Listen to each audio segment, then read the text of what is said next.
ആ മോനെ ബാപ്പുട്ടിയെ 2016 അൻവർ നമ്മളെ കയ്യിൽ നിന്ന് എടുത്തു കൊണ്ടുപോയ ആ സീറ്റ് നീ തിരികെ കൊടുന്ന് വെക്കേണ്ടത് നിൻ്റെ ഉത്തരവാദിത്തമാണ് കേട്ടോ. അതുകൊണ്ട് അതിന് വേണ്ടത് എന്താന്ന് വെച്ചാൽ ചെയ്തോ. ഞാനിവിടെ ഉണ്ടടാ എൻ്റെ കൂടെ. അതുപോലെ മോനെ, ശരി കേട്ടോ. ആരും ഞെട്ടേണ്ട. ഈ പറഞ്ഞത് സാക്ഷാൽ ആര്യാടൻ മുഹമ്മദ് അല്ല. അദ്ദേഹത്തിന്റെ സംസാരത്തിലൂടെ ഇപ്പോൾ നിലമ്പൂരിൽ ആകെ വൈറലായി മാറിയ ബാബുക്കയാണ്. നിലമ്പൂർ ചുങ്കക്കുന്നിൽ ഹോട്ടൽ നടത്തുകയാണ് ബാബുക്ക.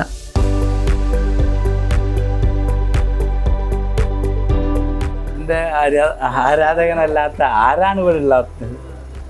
ഓക്കെ, ശബ്ദം ഞാൻ പഠിച്ചത് ആദ്യം ബാംഗ്ലൂർ യൂണിവേഴ്സിറ്റി പോയാണ്ട് അതിൻ്റെ പദവികളൊക്കെ നോക്കി വേണ്ടാണ് കാര്യങ്ങൾ. പഠിച്ചോ വളർന്നൊക്കെ ബാംഗ്ലൂരാണ്. പറഞ്ഞാരും വിശ്വസിക്കൂല, നുണയായതുകൊണ്ടേ. ഓക്കെ, ഇല്ല, അതങ്ങനെ ചെറുപ്പം തൊട്ടേ ഒരു കല മനസ്സിലുണ്ടായി. അങ്ങനെ വന്നതാണ്. ഓ, പിന്നല്ലാതെ മുഹമ്മദ് സാറിൻ്റെ പ്രസംഗം അല്ലാതെ വേറെ ആരെ പ്രസംഗം അവിടെ കേട്ടിട്ടുള്ളത്?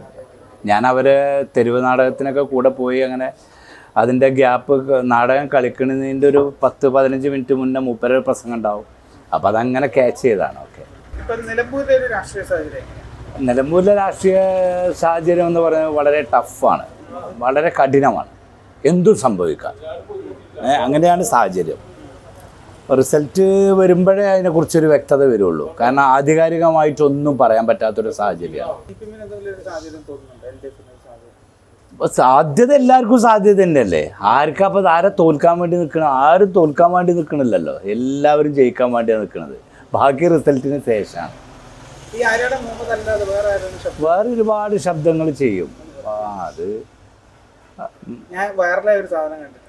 എന്താ? ആ, അതന്നെയാണോ ചെയ്യേണ്ടത്? 36 വർഷമാണ് ബെൻസേ ഞാൻ പോലീസിൽ. ഇതിനിടയിൽ പുറത്തറിയുന്നതും അറിയാത്തതുമായ ഒരുപാട് ചെറ്റത്തരങ്ങൾ ഞാൻ ചെയ്തിട്ടുണ്ട്. അതിലൊന്നും എനിക്കൊരു റിഗ്രറ്റും ഇല്ലടാ. 2 ദിവസം കഴിഞ്ഞ് ഡിപ്പാർട്ട്മെൻറ്റിൽ നിന്ന് ഞാൻ റിട്ടയറായി DYSP മെഡലും വാങ്ങി ഇറങ്ങുമ്പോൾ ജോർജ് സാർ തന്നെയാടാ. നീ ആരെയാടാ ഈ പേടിപ്പിക്കുന്നത് എന്നെ?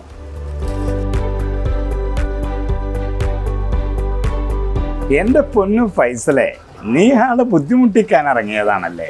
എനിക്കിവിടെ കച്ചവടമൊന്നും ചെയ്യേണ്ടടോ. നിങ്ങളിങ്ങനെ മീഡിയക്കാർ വന്ന് അത് ചോദിക്കുന്നു, ഇത് ചോദിക്കുന്നു, അത് പറയണം, ഇത് പറയണം എന്നൊക്കെ പറഞ്ഞിട്ട് എനിക്കിവിടെ പൊറോട്ടയും ചായയൊന്നും ചിലവാക്കണ്ടടാ മോനെ. നിങ്ങൾക്ക് സമാധാനം പറഞ്ഞ് ഞാൻ കൊഴിഞ്ഞെന്നല്ലാതെ നിങ്ങൾക്കൊരു തളർച്ചയില്ലല്ലോ. Thank you. Subscribe to One India and never miss an update.